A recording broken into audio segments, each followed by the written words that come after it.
The wheels on the bus go round and round, round and round, round and round the wheels. No, we're not going to sing anymore. We're going to talk about placement today. Yes, we're going to talk about logistics and inventory management. So really about how to get the product to the store or the consumer, and then once you get it there, how to manage it and maintain it. So make sure you get your notes, you follow the STORM philosophy, and sit back and enjoy.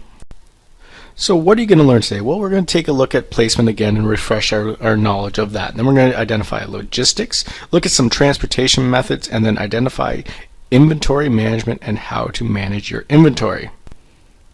So placement, what is it again? Remember, it's part of the marketing mix, right? It's one of those 4 P's, and it's all about getting the product to the consumer. All the ways, all the activities, all the decisions that need to be made in order to get the product to the consumer. So if it's all about getting the product to the consumer, then logistics plays a huge part, because logistics is that process of designing and managing a supply chain. It involves all those activities involved in getting the goods and services from the source to the consumer. It involves manufacturers, wholesalers, importers, retailers. It includes purchasing, manufacturing, storage, and transportation, and those 2 are what we're really going to take a look at today. Transportation, logistics, and then inventory management, which is a part of storage. So in getting your product to the consumer, you have some options. You could use a truck, you could use rail, you could use air, you could use a big boat. I'm on a boat with my flippy floppies. Or you could use some pipelines. Let's take a look at each now. So first up is trucks. This is probably the most common form of logistical transportation methods. It involves the door-to-door delivery of products and services, right? It typically always involves a logistics plan in some way. So you'll use trucks in as well as ships or trains or airplanes and so on and so forth. Some trucking companies will travel with less than a truckload. That's LTL. This is fast, obviously, because it's less than a truckload. You just put whatever you want on the truck and then go. But it is expensive because there's a lot of wasted space.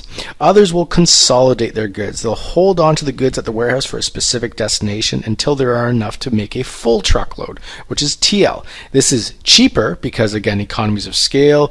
You use the entire truck. There's no wasted space, but it's slower because you got to wait until the truck really fills up. Now, the advantage of trucks, well, they're fast. They can get from A to B very quickly.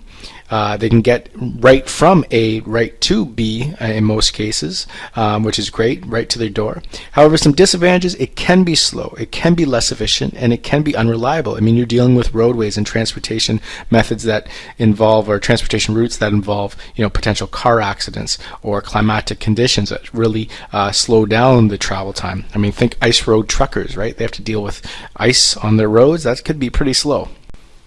So next up is rail. These are trains, right? Choo-choo!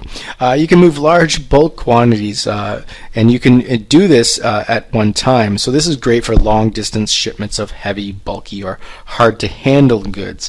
Rail cars as well now can be transferred right from a truck right onto a rail car, which is great for ease and efficiency, and we call this intermodal transportation.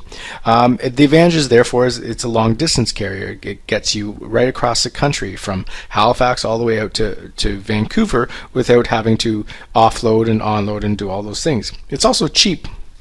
It doesn't require as much energy as other transportation methods, and therefore it's a little bit cheaper. Disadvantages, well, it can be slow. It takes a long time for rail cars to get from A to B in some cases.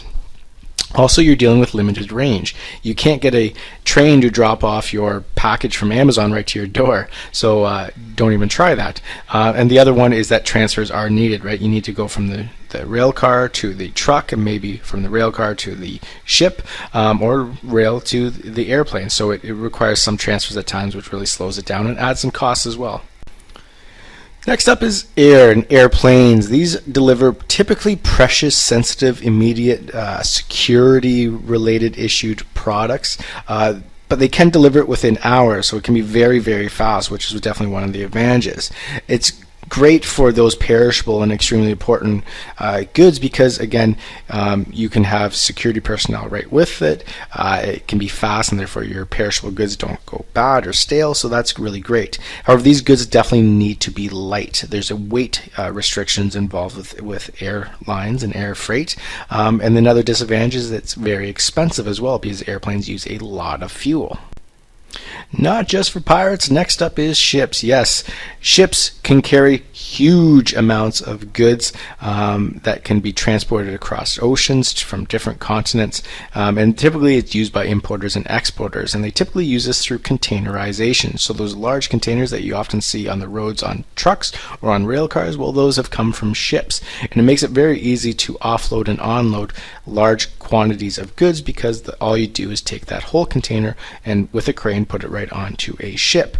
For Canada, we can carry extremely large volumes of cargo and incredible weight amongst the Great Lakes, and therefore we have both ocean vessels, when we're talking about ships, and Great Lakes freighters, which are very popular around the Greater Toronto area.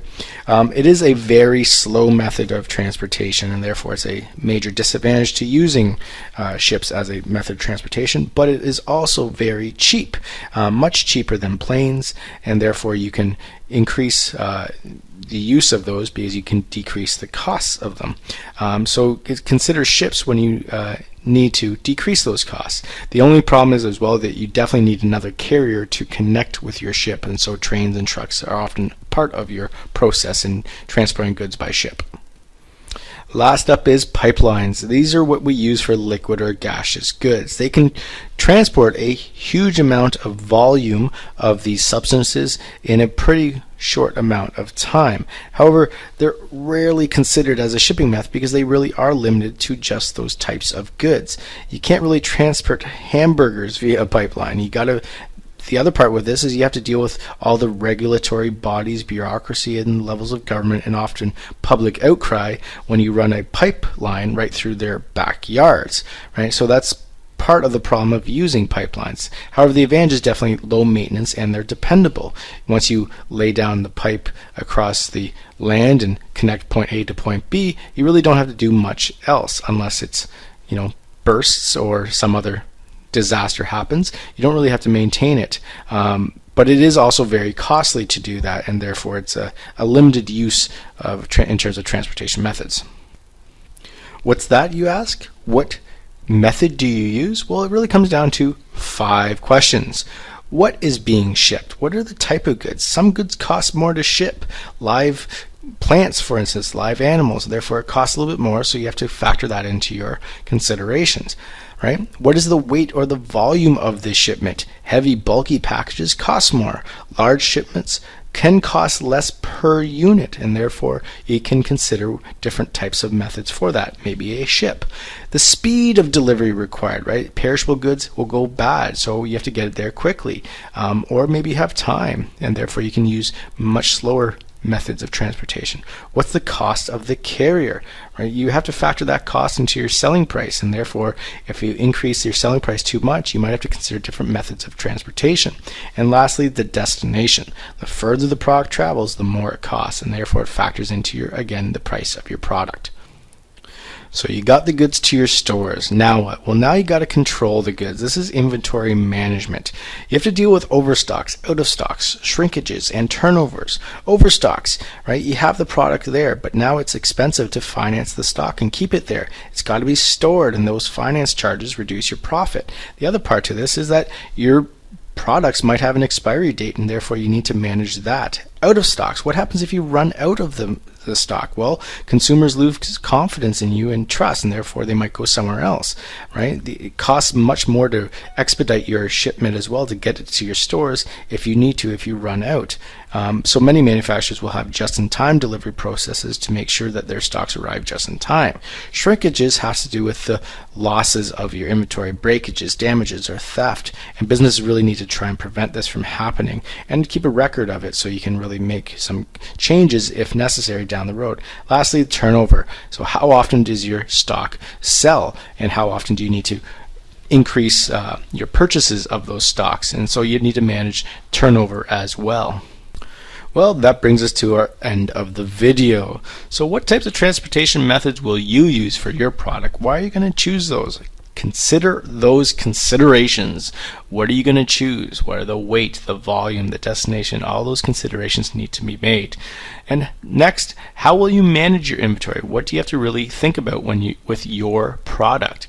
Do you have to consider the out of stocks or maybe shrinkages, right? So consider all those things. So make sure you got your notes in order, you have your discussion questions ready, and that's it. That's all. That's everything. We'll see you tomorrow.